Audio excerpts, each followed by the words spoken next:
하나님의 말씀은 히브리서 7장 11절부터 25절까지 한 절씩 번갈아 읽겠습니다.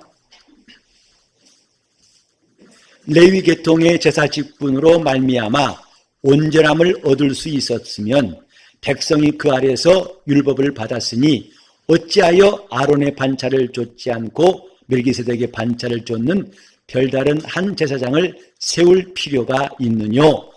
제사 직분이 변역한즉 율법도 반드시 변역하리라.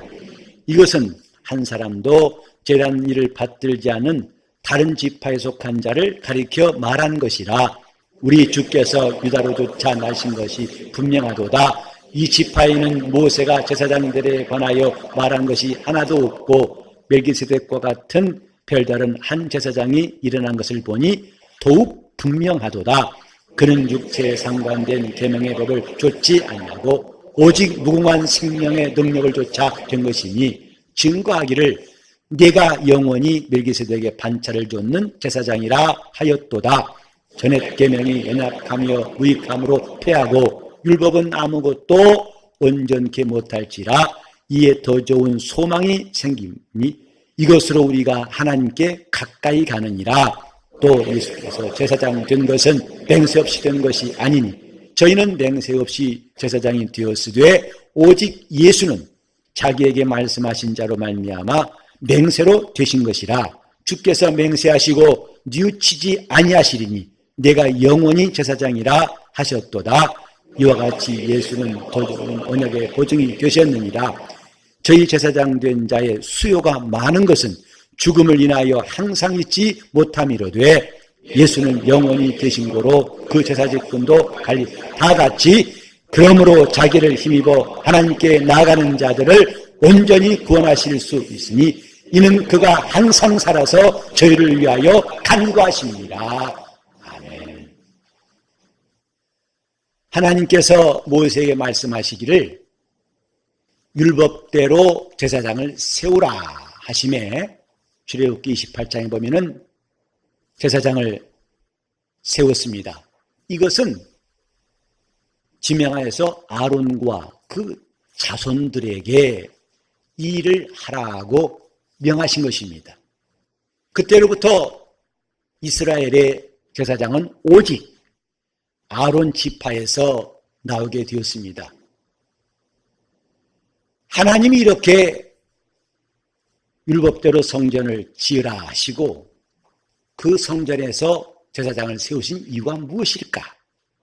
첫째로 그 제사장은 하나님을 섬기는 일을 하게 하신 것이고, 둘째로 이 제사장은 자기와 백성들을 위해서 속죄하는 제사를 드림으로 그들이 죄를 사함받고 정결케 되기 위함인 것입니다. 세 번째로 이 제사장을 통해서 하나님은 여호와의 이름으로 이스라엘 백성을 축복하게 하신 것입니다. 이 외에도 제사장의 일들은 많이 있지만 중요하게 세 가지, 하나님을 섬기는 것과 속죄하는 제사를 드려서 죄사함 받는 것과 그리고 백성들을 축복하는 일, 이 세 가지를 우리가 기억할 수가 있습니다. 그때로부터 제사 직분은 매우 중요해서 그 영광을 시기해서 반란을 일으킨 사람들이 있죠. 고라와 함께 일당이 아론과 그 제사장만이 가진 영광이 시기가 나서 너희만 그러냐? 하나님 우리와 함께 하시고 우리도 거룩한 사람 아니냐? 해서 그 직분을 탐하다가 결국은 심판받아가지고 많은 사람이 죽었습니다. 그만큼 이스라엘은 성전과 함께 중요한 것이 제사장이었어요. 이 직분을 귀하게 여겨서 하나님 앞에 신실하게 일한 사람도 있지만 엘리 제사장의 아들들처럼 타락하고 백성들로부터 실망과 원망을 받는 사람들 또 나오게 되었고, 또 이 직분을 더럽힌 사람도 있는가 하면 이 직분을 잘 감당한 사람들이 성경에 나와 있습니다. 성경에 보면은 이런 제사장들의 굴곡진 역사들, 하나님 앞에 하나님이 세우신 뜻대로 일한 사람들이 있는가 하면 그렇지 못한 사람이 있다는 것. 이건 제사장들이나 왕이나 선지자나 마찬가지입니다. 이렇게 약점이 있는 제사장들의 이야기를 우리가 성경에서 보면서 느끼는 게 무엇일까? 처음부터 이 제사장 직분은 하나님께서 레위 지파 아론 자손 가운데에 나오라. 그래서 성전을 섬기는 일도 다른 지파 사람들이 번갈아 할 수 없고 오직 레위 지파만이 아론의 자손들, 제사장들을 섬기라고 그렇게 하나님 명하셨습니다. 이러다 보니까 이들이 하는 일들에 대하여 여러 가지로 마땅치 않고 때로는 원망스러운 일들이 있었어요. 왜냐하면 이런 제사장들은 죽음이 있어가지고 이걸 피해갈 수가 없습니다. 그래서 그 다음에 대를 이어서 누가 또 있어야 되고 하다 보니까 숫자가 많아질 수밖에 없고 하다 보니까 거기에는 이런 제사장, 저런 사람들이 나오게 되어 있죠. 이제 우리 교회는 좀 다릅니다만은 어떤 교회에 보면은 목사가 임기를 가지고서 있다가 가기도 합니다. 성도들의 생각에는 참 여러 가지 좋은 장점도 있어가지고 이런 목사님도 만나고 저런 목사님도 만나고 다양하다고 하는 장점도 있겠지만은 때로는 이 목사님이 좀 마음에 들어서 은혜 받기도 하다가 또 반대로 마음에 안 들어서 빨리 갈렸으면 좋겠다 하는 일들도 있을 수 있습니다. 성경에 그대로 반영된 것입니다. 제사장 가운데에서는 훌륭한 제사장도 나오고 또 그렇지 않은 약점들이 여기저기 튀어나오게 되죠. 이런 일들을 통해서 우리가 깨달을 수 있는 것은 하나님이 더욱더 온전한 제사장을 약속하신 것, 더욱더 온전한 제사장이 있어야 할 것에 대한 필요성을 느끼게 하신 겁니다. 고린도후서 5장 1절 이하에 보면 이런 말씀이 있죠. 만일 땅에 있는 우리 장막집이 무너지면 하나님이 지으신 집, 곧 사람의 손으로 지은 것이 아니라 하늘의 영원한 집이 우리에게 있는 줄 아나니 이렇게 말씀했어요. 이때 땅에 있는 장막집은 우리 육체를 말합니다. 이 장막집이 얼마나 온전치 않은 거 아니? 약하고 병들기 쉽고 참 부서지기 쉬운 매우 약한 그 아쉬움이 많은 장막집 아닙니까? 몸의 건강을 지키기가 이모저모로 쉽지 않습니다. 환경 호르몬이니 대기 오염이니 점점 가면 갈수록 이전 같지 않고 그저 공기 마시고 물 마시면 건강했던 때와는 전혀 다른 이 시대를 우리가 살고 있습니다. 건강에 대한 염려와 함께 관심이 많죠. 이제 장수라는 말도 그저 그 말만 좋은 것은 아닌 것 같아요. 장수하더라도 건강하게 사는 장수가 바람직하지 오랫동안 병으로 앓다가 고생하는 것은 참 우리에게는 별로 반갑지 않습니다. 이렇게 육신이 약하고 약한 것 우리는 때로는 이것 때문에 한숨을 쉬고 고통스러워하게 됩니다. 하지만 하나님이 왜 이런 육신을 주셨는가?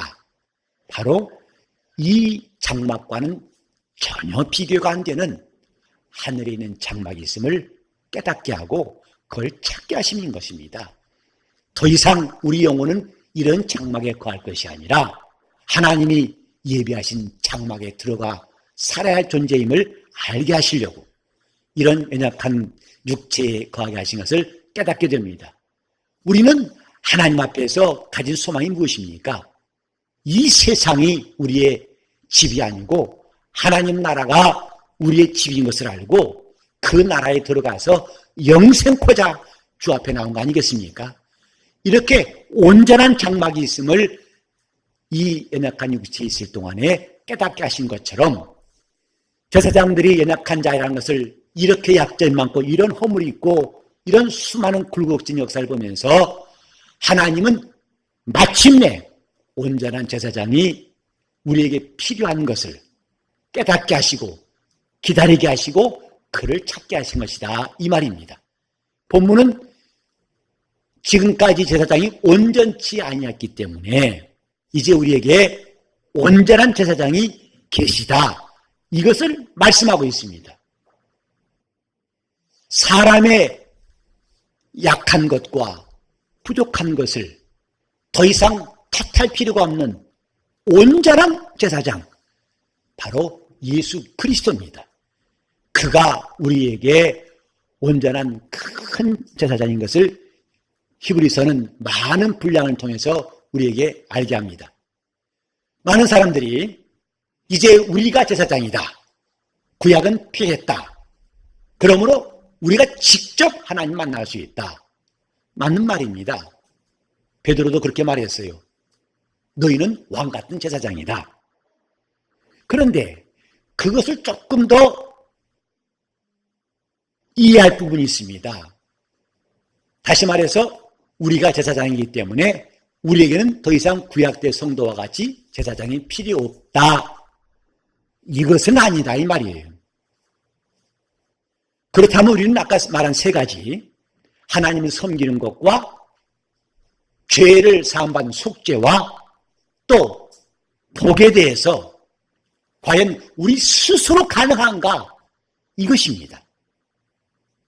다시 말해서 구약대 레위지파 제사장이 없어지고 이젠 우리가 제사장이기 때문에 한다면 그 세 가지 중요한 기능들, 과연 하나님을 섬기는 일이 우리 스스로 온전할 수 있을까? 우리가 속죄하는 일이 스스로 온전할 수 있을까? 그리고 복도 이렇게 우리가 스스로 노력해서 그 복을 얻어올 수 있을까? 이쯤 되면은 문제가 달라집니다. 우리 신앙의 봉사는 예수 그리스도가 본이 되십니다. 우리가 하나님을 섬기는 일이 각각 여러 직분을 통해 있습니다. 그런데 그 섬긴 일의 본을 보이신 이가 예수 그리스도예요. 그분이 하나님의 아들이시나 인자로 오신 것은 하나님을, 아버지를 섬기는 일을 위해서 오신 거예요.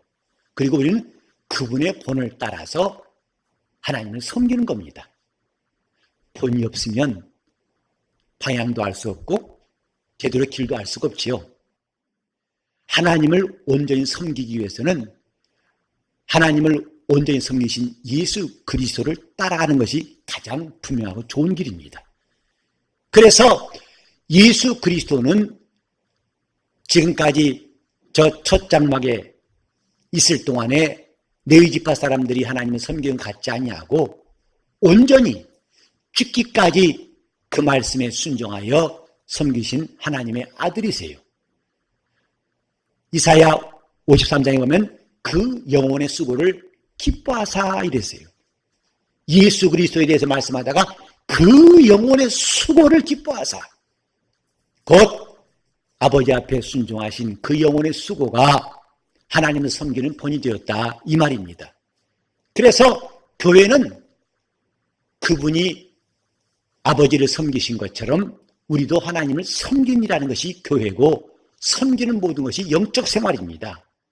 교회 생활, 섬기는 생활을 할 수 있습니다. 순종하여 하나님을 섬기는 겁니다. 그러므로 교회에는 계급이 있을 수가 없어요. 높은 자 낮은 자가 있을 수가 없어요. 우리 교회 강단에는 비록 좁기도 하지만 의자를 두지 않습니다. 이것은 강단 위에 앉아있는 사람과 여기 앉아있는 사람과 차별이 결코 있을 수 없다는 메시지입니다. 앞으로 우리 하나님께서 넓은 공간을 주실지라도 강단에다가 의자를 두지 않을 계획입니다. 왜?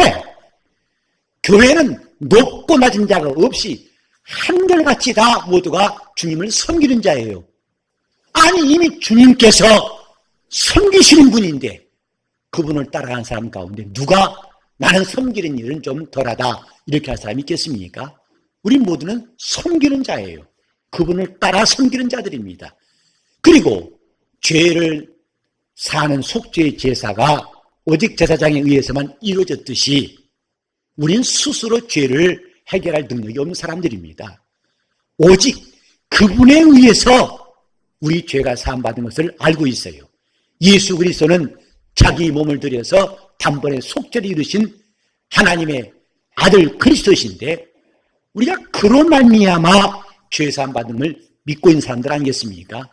지금도 예수의 피로 말미암아서 우리가 죄사함 받음을 우리는 고백할 수 있어요. 그래서 내가 제사장이기 때문에 더 이상 레위 지파 제사장은 필요 없다, 이런 생각은 매우 위험한 생각입니다. 우리에게도 제사장이 계시다, 이렇게 말해야 됩니다. 곧 하나님을 섬기는 일에, 내 죄를 사함받고 속죄한 일에, 또 세 번째로는 축복하는 일에도 그분이 반드시 계셔야 한다, 제사장이 있어야 한다, 이 말입니다. 원래 복은 하나님의 것입니다. 인간은 노력해서 복을 만들 수가 없고 요행이 복을 끌어올 수가 없습니다. 사람들이 말하는 복은 요행일 뿐이지 그건 진짜 복이 아니랍니다. 그 복이라면 생명이 있어야 복입니다. 복이라면 자유를 줄 수 있어야 복입니다. 복이라면 하나님 나라를 얻을 수 있어야 복입니다. 예수 말씀하셨죠. 심령이 가난한 자는 복이 있나니 천국이 저희 것이며, 복이 있는 사람은, 복은 진정으로 내 영혼은 위로할 수 있어야 복이 있는 것입니다. 그래 애통한 자는 복이 있나니 저희가 위로를 받을 것이며, 소유가 많아지는 복이 아닙니다. 하나님 나라를 얻게 하는 게 복입니다. 이 복은 인간이 이 땅에서 아무리 노력할지라도 얻을 수가 없어요. 그 복은 하나님이 예수를 통해 주시는 거예요. 에베소 1장 3절에 이런 말씀이 있죠. 예수 그리스도 안에서 하늘에 속한 모든 신령한 복으로 우리에게 복 주사 그랬습니다. 그러므로 예수께서 죽으시고 부활하신 다음에 하늘에 오르실 때에 누가복음 끝장에 이런 말씀이 있죠. 예수께서 하늘에 오르실 때 손을 들어 축복하시고 그랬어요. 우리에게 하나님을 섬기는 일과 죄 사함 받는 일과 또 복을 얻는 일에 꼭 필요한 이가 바로 제사장입니다. 그런데 그 제사장은 첫 언약 때의 레위 지파 제사장이 아니고 전혀 다른, 지금까지 제사장과는 전혀 다른, 별다른, 곧 영원한 제사장이 필요한데 그분이 바로 예수 그리스도이시다, 이 말이에요. 우리 신앙생활은 결코 혼자 할 수 없다는 걸 알아야 됩니다. 내 스스로 위로받고 내 스스로 평안 누리고 내 스스로 건강하고 내 스스로 복을 받고 내 스스로 죄를 해결할 수 있다. 이건 종교인들이라는 말입니다. 신앙생활은 반드시 그분에 의해서. 하나님께서 왜 제사장을 주셨을까? 저 이스라엘과 하나님 사이에 그들이 직접 하나님을 대면한다면 다른 문제가 없겠죠. 그러나 하나님께서는 두 가지 중요한 직분을 주셨어요. 하나님과 이스라엘 사이에. 첫째는 선지자고 둘째는 제사장이에요. 선지자는 하나님의 말씀을 이스라엘에게 전해줘서 하나님의 뜻대로 순종하게 만드는 자, 하나님의 메시지를 전해주는 사람이고, 제사장은 이 백성들의 죄를 하나님 앞에 고해서 그 죄를 사함받게 하고 또 이스라엘 사람들이 드리는 예물을, 믿음을 하나님께 상달시킨 자입니다. 그래서 하나님과 이스라엘 사이에는 반드시 이런 중보자가 필요하다, 이 말이죠. 선지자와 제사장, 꼭 이 두 가지는 필요해요. 그래서 이렇게 하나님 앞에 제사장이 되어가지고 온 이스라엘 위해서 봉사한 자가 있었지만은 이들은 연약하고 또 많은 허물이 있어서 제대로 일을 할 수 없던 것이 첫 언약 아래 사람들이었는데, 마침내 이는 하나님이 우리에게 온전한 제사장을 주시려는 하나의 비유였다, 이 말이에요. 그러므로 우리는 저 이스라엘 사람들이 필요로 했던 제사장보다도 더 온전하고 영원하고 또 큰 제사장이 계시다는 사실을 알고서 신앙생활해야 됩니다. 우리 주님이 바로 그 제사장이시다. 25절에도 영원히 제사장이다고 말하고 있어요. 오늘 설교 제목을 제가 이 말씀에 땄습니다마는 지금까지 어느 시대에 어느 기간 동안만 일하고 다음 사람이 다시 대를 잇고 다음 사람이 또 보충해야만 그런 제사장이 아니라 영원히 도무지 바뀌지 아니하고 도무지 아쉬움이 없고 도무지 부족함이 없는 그런 제사장이 계시다는 것을 알고 우리가 하나님 앞에서 섬기는 신앙생활을 해야 됩니다. 예수 그리스도 바로 그가 우리의 참 신앙의 중보자가 되시고 또 그가 하나님과 우리 사이를 이어주시는 분이라는 것을 잘 안다면 우리 다 같이 따라합시다. 예수 그리스도는 우리에게 있는 대제사장이시다. 잠깐 4장, 히브리서 4장 14절과 15절을 읽으시겠습니다. 다 같이 시작. 그러므로 우리에게 큰 대제사장이 있으니 승천하신 자 곧 하나님의 아들 예수시라. 우리가 믿는 도리를 굳게 잡을지어다. 우리에게 있는 대제사장은 우리 연약함을 체휼하지 아니한 자가 아니요 모든 일에 우리와 한결같이 시험을 받은 자로 돼 죄는 없으시니라. 성경이 말씀하신 바는 우리에게 큰 대제사장이 계신다. 또 잠깐 8장 1절을 보시겠습니다. 8장 1절 다 같이 시작. 이제 한 말의 중요한 것은 이러한 대제사장이 우리에게 있는 것이라. 그가 하늘에서 위엄의 우편에 앉으셨으니. 이제 중요한 말이 뭐냐? 이러한 대제사장이 우리에게 있는 것이다. 영적 생활은 이런 분이 계심을 알고 하는 겁니다. 이런 분이 계셔서 우리가 하나님을 섬기는 데 온전케 하시고 우리 죄를 실질적으로 확실히 해결받고 사함받게 해주시는 것이고 하늘에 속한 모든 신령한 복을 그를 통해서 끝없이 우리 영혼이 받게 하신다는 사실을 기억해야 할 것입니다. 영적 생활은 고독한 것이 아니고 혼자 노력하는 것이 아닙니다.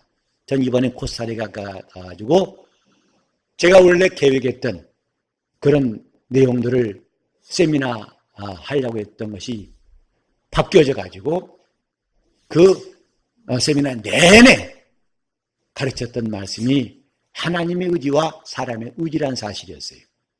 곧 인간의 의지로만 되어지는 것은 신앙생활이 아니고 하나님의 의지만 강조하는 영적 생활은 아쉬움이 있다 하는 것이죠. 하나님의 의지와 인간의 의지가 조화를 이룰 때에 거기에 온전한 믿음이 생기는 겁니다. 그가 우리에게 주신 대제사장과 또 우리가 그분께 나가서 순종하여 그분에 의해서 하나님께 나가는 것, 이렇게 신앙은 함께하는 겁니다. 주님 우리와 함께. 그래서 우리와 하나님이 영원히 함께 하시려고 주신 자가 예수 그리스도예요. 예수님이 탄생하실 때에 천사가 말했죠. 아들을 낳으리니 그 이름을 임마누엘이라 하라. 이는 번역한즉 하나님이 우리와 함께 계시다 함이라 했어요. 이제부터 하나님이 우리와 영원토록 함께 하시려고 주신 이가 예수 그리스도예요. 그리고 예수님은 승천하실 때에 볼지어다 내가 세상 끝날까지 너희와 항상 함께 있으리라. 이렇게 우리와 영원토록 함께 있으시는 예수를 구약 때에 비유로 세우신 것이 바로 제사장이라 이 말이에요.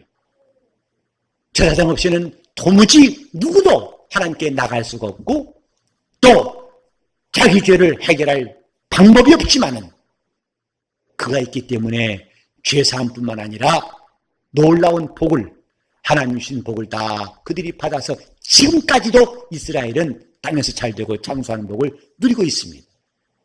이것은 비유입니다. 우리는 그들이 가진 제사장보다도 더욱더 완전한 제사장, 예수 그리스도는 우리의 대제사장이시다. 그는 갈리지 아니하고, 그래 우리가 하나님을 섬기는 일을 어떻게 배울 것이냐? 그분을 통해서 배우는 겁니다. 그분이 하신 것처럼 하나님을 섬기는 일 할 때 주님 우리를 매우 칭찬하시고 기뻐하실 거예요. 교회는 그분을 따라서 하나님을 섬기는 겁니다. 자, 따라서 예수를 따라서 하나님을 섬기자. 시작. 예수님이 봉사하신 것처럼, 예수님이 전도하신 것처럼, 예수님이 가르치시고, 예수님이 또 신방하시고, 예수님이 병 고치시고, 예수님이 하신 것처럼 봉사하는 것이 교회가 해야 할 일입니다.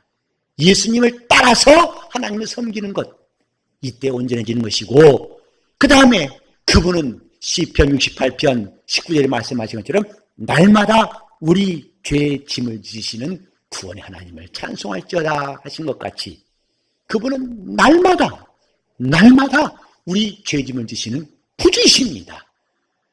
이것이 온전한 제사장이다 이 말이죠. 그리고 우리는 그분이 주신 복을 얼마든지 예수를 통해서 받을 수 있어요. 제가 축도할 때마다 예수 그리스도의 은혜와 하나님의 사랑과 성령의 교통하심이 있기를 비는 마음, 저는 이런 축도에 대해서 예수를 처음 믿을 때부터 아주 사모함이 있었어요. 그래서 남들은 별로 그 시간을 관심을 갖지 않았을지라도 저는 그 시간을 아주 관심을 가지고 하나하나 새기면서 꼭꼭 씹듯이 예수의 은혜가 아멘, 하나님의 사랑이 아멘, 성령의 교통하심이 아멘, 너에게 있으라 아멘 하고 4번씩 아멘 아멘 하면서 사모했던 기억이 납니다. 저는 그런 마음이 있기 때문에 이런 간절한 심령으로 제가 축도할 때마다 축도하고 싶은 거예요. 왜? 실제로 하나님의 복은 그렇게 예수 이름을 통해서 우리 영혼에 임하기 때문입니다. 우리 영혼에 주신 복을 지금도 강물처럼 폭포수같이 우리에게 부으시는 역사를 우리가 순종할 때에 우리는 그 복을 다 우리 영혼에 담을 수 있어요. 저기 처음에는 제가 4번 아멘에다가 나중에는 더 사모해서 8번씩 아멘했어요. 어떤 사람이 어떻게 8번 했냐고 그러는데 8번 했습니다. 그만큼 사모하고 사모해서 8번을 한꺼번에 따발종처럼 한 것이 아니고 그 짧은 시간 동안에 축도가 진행될 동안 정말 저는 얼마나 사모했던지 처음에는 예수의 은혜가 아멘 하다가 나중에는 아멘 2번 했어요. 더 하나님의 사랑이 아멘 2번 하고 이래 구원받는 거 아니에요. 그러나 저는 그만큼 예수 그리스도 안에 있는 신령한 복을 우리에게 복주사 하신 말씀을 사모했기 때문에 이렇게 우리에게는 대제사장이 필요하다는 것을 깨닫고 동시에 나는 혼자가 아니다. 그분이 나와 함께 하시는 대제사장이시다. 이스라엘에게 제사장은 결코 분리할 수 없는 반드시 성전에 가면 만나야 할 제사장인 것처럼 우리 신앙생활에 조금도 분리할 수가 없고 나와 따로 이사갈 수 없는 그 예수 그리스도 하나님이 세우신 영원한 제사장이십니다. 그분에게 귀를 기울이고 그분을 의지해 나갈 때 우리는 하나님을 만날 수 있어요. 그분의 인도를 받고 그분의 사랑받음으로 우리는 더욱더 신앙생활이 풍성할 수 있어요. 오늘 중요한 것은 저 이스라엘 사람들이 상상도 못했던 이런 온전한 대제사장이 나에게 계시다. 8장 1절에 선포한 것처럼 이제 중요한 것은 이러한 제사장이 우리에게 있는 것이다. 있는 것이다. 곧 있기 때문에 우리는 그분과 함께 하는 겁니다. 그래서 우리와 함께 하시고 우리와 함께 가시고 우리와 함께 역사하십니까? 저 구약대의 심의한 제사장의 모형이 드디어 완전하게 우리 삶 가운데 우리 영적 생활에 이루어진 것을 우리는 감사해야 할 것입니다. 나에게 이러한 대제사장이 계시라. 우리 한번 다 합시다. 시작. 나에게 이러한 대제사장이 계시라. 다시 한번. 나에게 이러한 우리는 결코 혼자가 아닙니다. 신앙생활은 혼자 노력으로 끝내는 것이 아닙니다. 이러한 대제사장이 우리에게 계시다! 이것을 아는가? 예수께서 지금도 하나님 우편에서 밤낮 우리를 위해 간구하신 분이라고 이 7장 25절뿐만 아니라 로마서 8장 34절에도 말씀했어요. 죽으실 뿐만 아니라 다시 살아나신 이는 예수 그리스도시니 그는 지금도 하나님 우편에서 우리를 위해 간구하신 분이시오. 이 제사장은 때로는 좋을 때가 있고 때로는 타락할 때가 있고 때로는 게으를 때가 있어요. 그러나 우리에게 있는 대제사장은 밤낮 우리를 위해서 항상 살아 간구하신 분이시라는 것을 우리가 아멘할 때 우리는 그분의 은혜를 더 많이 받을 수 있을 것입니다. 그분은 이렇게 완전한 제사장, 하나님께서 제사장을 폐했다고 생각하지 마세요. 우리에게는 그 누구와 비교할 수 없는 하나님과 우리 사이를 중보하시고 우리를 붙드시는 완전한 분이 계시다는 사실을 알고 이제 예수 이름을 자랑할 수 있기를 예수 이름으로 축원합니다. 그분을 뽐내시고 그분을 의지하시고 예수를 앞세워서 주님과 함께 할 수 있기를 예수 이름으로 축원합니다. 자, 따라서 주여 나와 함께 하시고 나와 함께 가시고 나와 함께 역사하여 주시옵소서. 그분이 우리에게 있는 대제사장이십니다. 그분과 함께 하시기를 예수 이름으로 축원합니다. 기도하실 때 주님 내 영혼이 오직 예수의 이름을 의지하는 영혼 되게 하신 것, 그것은 우리에게 있는 대제사장이 있음을 알기 때문이라고 확신하시면서 주님 나와 함께 하소서, 나와 함께 역사해달라고 통성으로 기도하시겠습니다. 하나님 아버지, 우리에게 온전한 대제사장을 주심을 감사하옵고 우리가 그로 말미암아 하나님을 잘 섬기게 도와주시옵소서. 그분으로 인해서 우리 날마다 죄사함 받은 자유한 영혼들이 되게 도와주시옵시고 또한 그분을 말미암아 하늘에 속한 신령한 복이 우리 일생 동안에 우리 영혼에 채워지게 도와주시옵시며 한 사람도 외롭거나 방황찮게 도와주시고 오직 주님과 함께 임마누엘하게 도와주시옵소서. 예수 이름 받들어 기도를 이옵나이다.